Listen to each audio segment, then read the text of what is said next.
सुनती हो जी, मेरी तनख्वाह मिल गई है, पूरे 7,500 रुपये।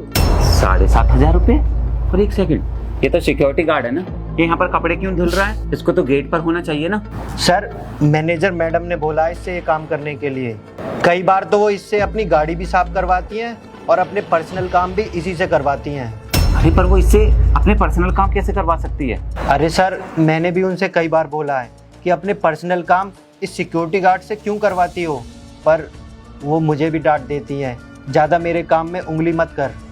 और मुझे धमकी भी दे रही थी कि अगर मैंने आपको कुछ भी बताया तो छेड़छाड़ के आरोप में मुझे जेल भिजवा देंगी। अच्छा, उसकी इतनी हिम्मत। अच्छा तुम एक काम करो, तुम जाओ, मैं बात करता हूँ उससे। ठीक। सुनो साहब, नमस्ते साहब। नमस्ते। ये फोन पर किससे बात कर रहे हो तुम? साहब, हम अपनी धर्मपत्नी से बात कर रहे थे। अच्छा, तो तुम अपनी पत्नी से बात कर रहे हो। तुम्हें मालूम है ना, ये तुम्हारी ड्यूटी का टाइम है, फिर ड्यूटी के टाइम पर तुम फोन पर बात कैसे कर सकते हो? साहब, हमारी पत्नी की बहुत ज़्यादा तबीयत खराब है, तो वो हमसे यही पूछ रही थी कि आपकी तनख्वाह मिल चुकी है या नहीं। तो हम बस उन्हें यही बता रहे थे कि हमारी तनख्वाह मिल चुकी है, हम शाम को आके तुम्हें डॉक्टर के दिखाने ले जाएंगे। सैलरी कहाँ है तुम्हारी? सैलरी? हाँ, ये रही सैलरी साहब। लाओ इधर दो अपनी ये सैलरी। क्यों साहब, आप हमसे हमारी तनख्वाह क्यों मांग रहे हो? ये तो हमारे काम के लिए मिली है ना। पूरे महीने इतनी मेहनत की है हमने, कपड़े धुले हैं, घर की सफाई की है और फिर पूरी रात गेट पर खड़े होकर ड्यूटी की है, तब जाके ये पैसे हमें मिले हैं, और आप हमसे ये भी वापस मांग रहे हो। क्यों साहब? एक बात बताओ, इस कंपनी का बॉस मैं हूँ या तुम हो? तुमसे जो बोला जाए वो करो, बकवास मत करो मेरे सामने ज़्यादा। लाओ इधर दो सैलरी। जी साहब, ये लीजिए। काम के टाइम पर फ़ोन पर बात कर रहे हो ना तुम, इसलिए मैंने तुम्हारी ये सैलरी ली है। और हाँ, अभी तो मैं अंदर जा रहा हूँ, अंदर से जब आवाज़ लगाऊं तो अंदर आ जाना, बात करनी है मुझे तुमसे। हमने आपसे कितनी बार बोला है कि जब हम ड्यूटी पर हुआ करें तो हमें कॉल मत किया करो। अब देखो ना, साहब ने हमें फ़ोन पर बात करते हुए सुन लिया और वो हमसे हमारी सैलरी भी छीन कर ले गए और बोल रहे थे कि अंदर आना, तुमसे कुछ बात करनी है। पता नहीं क्या होगा अब। हमें तो डर लग रहा है कि कहीं साहब हमें काम से ना निकाल दे। अगर साहब ने हमें काम से निकाल दिया तो कैसे इलाज करा पाएंगे हम आपका? बोलो, आप हमारी मजबूरी तो समझती नहीं हो, बस कॉल करती रहती हो। अच्छा चलो ठीक है, अब हमें ड्यूटी करने दो, और हाँ, आज के बाद ड्यूटी के टाइम पर फ़ोन मत करना, ठीक है? चलो। हे भगवान, हमारी रक्षा करना। हाँ जी सर, आपने बुलाया? हाँ, मैंने बुलाया तुम्हें। वो मुझे तुमसे ये पूछना था कि हमारी कंपनी में जो सिक्योरिटी गार्ड है उसकी सैलरी दे दी क्या तुमने? हाँ जी सर, मैंने सिक्योरिटी गार्ड की सैलरी दे दी थी, लेकिन आप मुझसे ऐसे क्यों पूछ रहे हैं? अच्छा, एक बात और बताओ मुझे, उसके घर में कोई दिक्कत परेशानी चल रही है क्या? नहीं सर, मुझे इसके बारे में कुछ नहीं मालूम कि उसके घर में कुछ प्रॉब्लम चल रही है। अरे मुझे लगा कि तुम्हें मालूम होगा, इसलिए तुमसे पूछ रहा था। चलो कोई बात नहीं, मैं एक काम करता हूँ, मैं उसी को यहाँ पर बुला लेता हूँ, उसी से पूछ लेता हूँ उसके घर में क्या प्रॉब्लम चल रही है। अभिषेक, जरा अंदर आओ ना। जी साहब, बुलाया आपने मुझे? हाँ, मुझे तुमसे ये पूछना था कि तुम्हारे घर में क्या परेशानी चल रही है। हाँ साहब, मेरे घर पे बहुत बड़ी प्रॉब्लम हो गई है। मेरी पत्नी की बहुत ज़्यादा तबीयत खराब है। अरे तो फिर तुम उनका इलाज क्यों नहीं करवा रहे हो? हमारी तनख्वाह इतनी कम है, अब इतनी कम तनख्वाह में हम अपने घर का खर्चा कैसे चलाएं? हमारे घर का खर्चा ही नहीं चल पाता तो अपनी पत्नी का इलाज कैसे कराएं? उसमें बिजली का बिल, घर का किराया, बच्चों की फीस, इन्हीं में ख़त्म हो जाते हैं पैसे। क्या तुम्हारी सैलरी कम है? कितनी सैलरी मिलती है तुमको यहाँ पर? वो सर, एक मिनट सर, वो राणा जी की कॉल आई थी, वो बोल रहे थे कि कोई अर्जेंट मीटिंग है, तो आप ना पहले मीटिंग कर लीजिए, मैं आपको इसकी सैलरी के बारे में बाद में बता दूंगी। तुम्हें पता है कितनी इम्पोर्टेंट मीटिंग है ये? करोड़ों की मीटिंग है। लेकिन तुम्हें क्या पता होगा, तुम्हें तो अपने आप से मतलब है। खामेखा यहाँ आकर सर का टाइम वेस्ट कर रहे हो, जाओ यहाँ से। और सर, राणा सर आते ही होंगे, आप मीटिंग की तैयारी कर लीजिए। अरे मैं राणा जी से बाद में बात कर लूंगा, अभी ये यहाँ पर आए हुए हैं तो मुझे इनसे बात कर लेने दो, बीच में मत टोको ऐसे, समझ में आई? हाँ, तो कितनी सैलरी मिलती है तुमको यहाँ पर? साहब, हमें यहाँ पर 7,500 रुपये सैलरी मिलती है। 7,500 रुपये? इतनी कम सैलरी मिलती है? क्या क्या बकवास कर रहे हो तुम? सर, झूठ बोल रहा है। इसको ना मैं इसकी पूरी सैलरी देती हूँ जो महीने की बनती है, वो भी पूरे 15,000 रुपए। पता नहीं ये झूठ क्यों बोल रहा है। अरे मैडम, आप झूठ क्यों बोल रही हो? आप हर महीने मुझे 7,500 रुपये तो सैलरी देती हो। सर ये ना सरासर झूठ बोल रहा है, ऐसा कुछ भी नहीं है। इसको ना मैं इसकी पूरी सैलरी देती हूँ, बस ये काफी टाइम से यहाँ काम कर रहा है ना, तो उसको ये लग रहा है ये जो भी आपसे बोलेगा आप यकीन कर लोगे। सर ये ना मुझे किसी भी तरीके से इस कंपनी से निकलवाना चाहता है ताकि ये बाद में मजे ले, क्योंकि फिर तो इसे कोई देखने वाला नहीं होगा और ना ही काम करने के लिए कोई बोलेगा। बस सर ये यही चाहता है, और मैं ना आपसे सच बोल रही हूँ, मैं ना इसे पूरी 15,000 रुपए सैलरी देती हूँ। अरे पर ये मुझसे झूठ क्यों बोलेगा? इसको यहाँ पर 7,500 रुपये मिलते होंगे, तभी तो ये मुझे 7,500 रुपये बता रहा है। झूठ क्यों बोलेगा मुझसे? चालाकी सर, ये बहुत चालाक है, और ये ना अपनी चालाकी से हम जैसे सीनियर को कंपनी से निकलवाकर कंपनी का सामान चोरी करके ना अपनी जेबें भरते हैं। यही प्लानिंग करते हैं ये गरीब लोग। सर आप ना इसकी चालाकी समझिए और इसकी बातों में मत आइए। मुझे तो ये समझ में नहीं आ रहा कि सर आप इसकी बातों पर यकीन कैसे कर रहे हैं। मैं इस कंपनी में इतनी मेहनत करती हूँ, इतना टाइम देती हूँ इस कंपनी को, मैं कितनी ईमानदार रही हूँ, और आप मुझ पे शक कर रहे हैं सर। सर आप ना मेरी बात का यकीन करिए, ये ना झूठ बोल रहा है, एक नंबर का झूठा लड़का है ये। ऐसा है? अपनी बकवास बंद करो, बहुत देर हो गई तुमको बकवास करते करते। एक बात और बता दूं तुम्हें, जब तुम इसको सैलरी दे रही थी ना, तो मैंने तुमको सीसीटीवी कैमरे में चेक कर लिया था, इसलिए मुझे अच्छे से मालूम है तुमने कितनी सैलरी दी है इसको और कितनी सैलरी तुमने अपनी पॉकेट में रखी है। समझ में आई तुम्हारे? ये जो तुम कर रही हो ना, इसको स्कैम करना कहते हैं, और इसके लिए मैं तुम्हारी पुलिस कंप्लेन भी कर सकता हूँ। समझ में आई? एक तो तुम मेरी ही कंपनी में मेरे ही एम्प्लॉय के साथ स्कैम कर रही हो, उसके हक का पैसा अपनी जेब में रख रही हो, ऊपर से जब तुम्हारी सच्चाई हमारे सामने आ चुकी है तब भी सच्चाई को छिपाने की कोशिश कर रही हो, मेरी आंखों में आंखें मिलाकर झूठ बोल रही हो। शर्म नहीं आ रही तुम्हें? तुम्हें मालूम है मैंने तुम्हें सैलरी बांटने का काम इसलिए दिया था क्योंकि मैं तुम पर भरोसा करता था, और तुम मेरे भरोसे के इतना गलत फायदा उठा रही हो। तुम्हें जरा भी शर्म नहीं आ रही? तुमने एक बार भी ये नहीं सोचा जब इसके बारे में मुझे पता चलेगा तो मैं क्या करूंगा? तुम्हें ना मैं इस गलती के लिए कड़ी से कड़ी सजा दूंगा, लेकिन सजा देने से पहले मैं तुमसे पूछना चाहता हूँ, आखिर तुमने ऐसा क्यों किया? क्या रीजन था? सर इसका ना एक वैलिड रीज़न है। मुझे ना इमरजेंसी में किसी को पैसे देने थे, तो मैंने उसको पैसे दे दिए। मैंने सोचा इस सिक्योरिटी गार्ड को तो मैं बाद में पैसे दे दूंगी, और जैसे ही मैं इसको पैसे देने लगी तो इसके बैंक अकाउंट में कुछ प्रॉब्लम होने लगी। इसके बैंक में पैसे डल ही नहीं रहे थे। नहीं सर, ये बिल्कुल झूठ बोल रही है। हमारा अकाउंट बिल्कुल ठीक है, बल्कि सच तो ये है कि ये हमेशा हमें नगद ही तनख्वाह देती है और बोलती है कि तुम मेरे से नगद ही तनख्वाह लो, उसी में तुम्हारा फायदा है, क्योंकि बैंक का कुछ नहीं पता कब सर्वर बंद हो जाए। और कभी इन्होंने हमारा अकाउंट नंबर मांगा ही नहीं, तो इन्हें कैसे पता कि हमारे अकाउंट में दिक्कत है या नहीं है? सर इसी बात से पता चलता है कि ये बिल्कुल झूठ बोल रही है।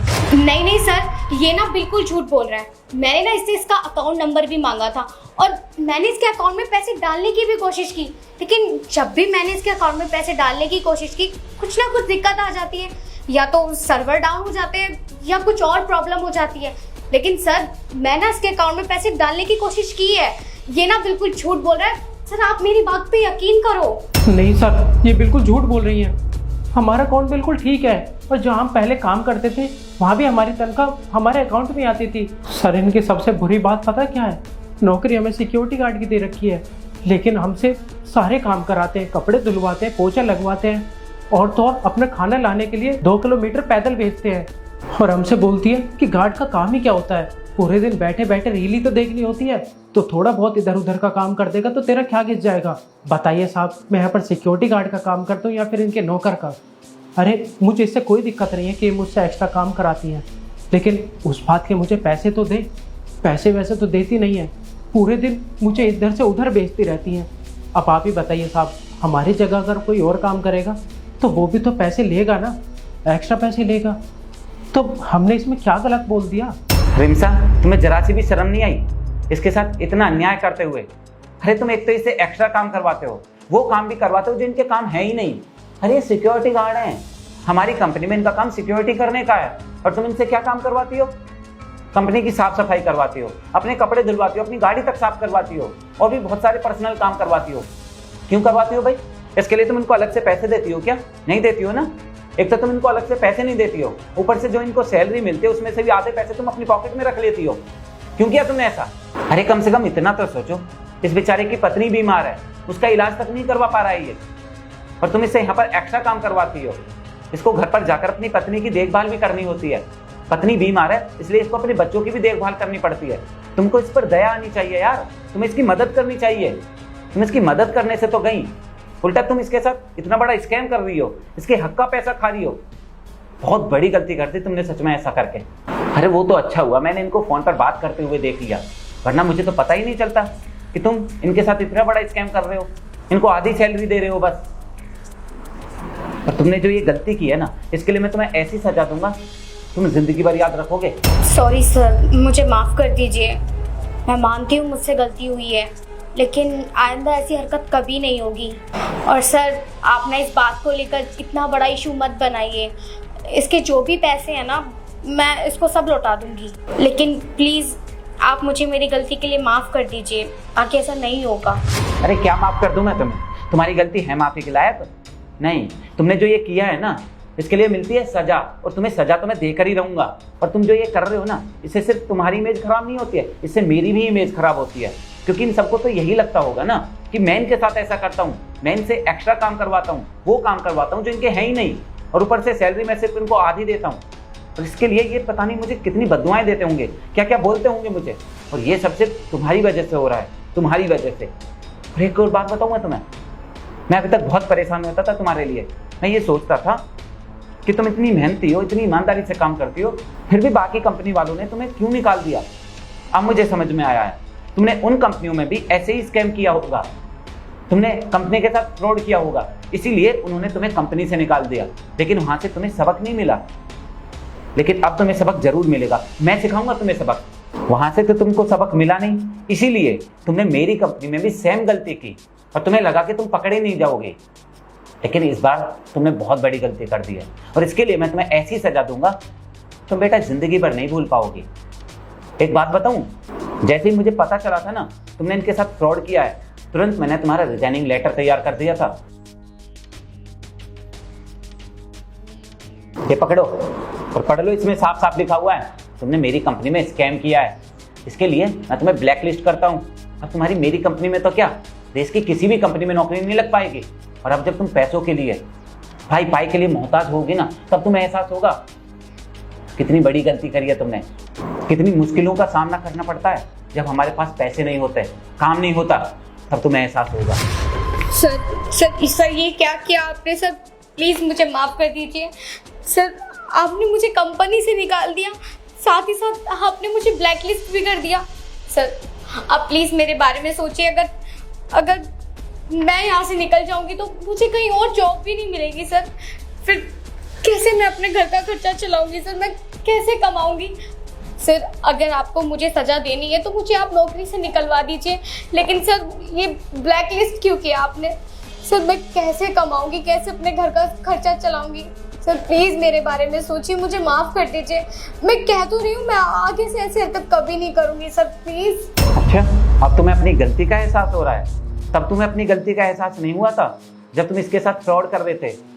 अरे तुम्हें अपनी परेशानियां सब दिखाई दे रही हैं, इसकी परेशानी, इसकी मजबूरी दिखाई नहीं दी। तुमने ये नहीं सोचा इस बेचारी की पत्नी बीमार है, उसका इलाज तक नहीं करवा पा रहा है। इतना होने के बावजूद तुमने इसकी सैलरी में से आधे पैसे मार लिए, और वो तो तब है जब तुम्हें अच्छी खासी सैलरी मिलती है। अरे तुम्हें इतना तो सोचना चाहिए, जब तुम्हारा 1 लाख रुपए की सैलरी में भी काम नहीं चल पा रहा है तो इस बेचारे का 7,500 रुपये में कैसे काम चलेगा? इतना भी नहीं सोचा तुमने। और अब जब तुम्हारी सच्चाई पकड़ी गई है, मैं तुम्हें सजा देना चाहता हूँ, तब तुम्हें अपनी गलती का एहसास हो रहा है। लेकिन मैं तुम्हारी बातों में नहीं आऊँगा। अगर मैंने तुमको माफ़ कर दिया तो तुम वही गलती फिर से दोहराओगे। इसीलिए आज तो मैं तुम्हें कंपनी से निकाल कर ही रहूँगा, समझे तुम? और तुम्हें सिर्फ ब्लैक लिस्ट करना काफ़ी नहीं है, तुम्हें तो मैं पुलिस कंप्लेन भी करूँगा। नहीं सर, प्लीज़ आप पुलिस को मत बुलाइए। पहले इतना ड्रामा हो चुका है, मैं और कोई ड्रामा क्रिएट नहीं करना चाहती। मैं जा रही हूँ उस कंपनी को छोड़कर। अच्छा चलो ठीक है, एक शर्त पर मैं तुम्हारी पुलिस कंप्लेन नहीं करूँगा। तुम्हें आज ही, तुमने इसके साथ जितना भी फ्रॉड किया, जितने भी पैसे तुमने इसके मारे अभी तक, वो सारे के सारे आज शाम तक इसको ट्रांसफ़र करने होंगे।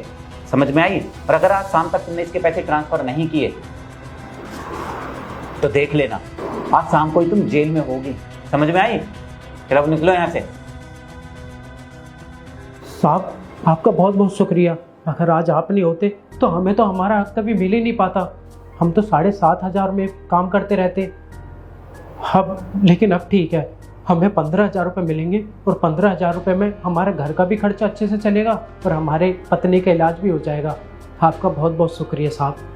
ये तुम्हारे हक के पैसे हैं, तुम्हें मिलने ही चाहिए थे। और हाँ, तुम्हारी पत्नी की तबीयत खराब है ना, तो तुम एक काम करो, तुम कुछ दिनों के लिए घर पर ही रहो, अपनी पत्नी की देखभाल करो, उसका इलाज कराओ। और इस बात की फिक्र मत करना कि तुम्हारी सैलरी कटेगी। तुम्हारी एक भी दिन की सैलरी नहीं कटेगी, तुम्हें पूरी सैलरी मिलेगी।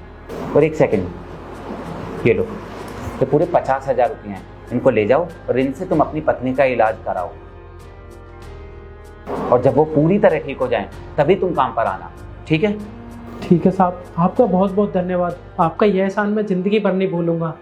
ठीक है, अब तुम जाओ। ठीक है साहब, आपका बहुत बहुत धन्यवाद। अरे तुम धन्यवाद क्यों कर रहे हो? इसमें धन्यवाद की कोई बात नहीं है। तुम मेरी कंपनी में इतनी ईमानदारी से, इतनी मेहनत से काम करते हो, तो मेरा भी तो फर्ज बनता है ना कि तुम्हारे मुश्किल वक्त में मैं तुम्हारा साथ दूं। तो तुम्हें धन्यवाद देने की कोई ज़रूरत नहीं है, बस अपना काम हमेशा ईमानदारी से करना, ठीक है? अब तुम जाओ।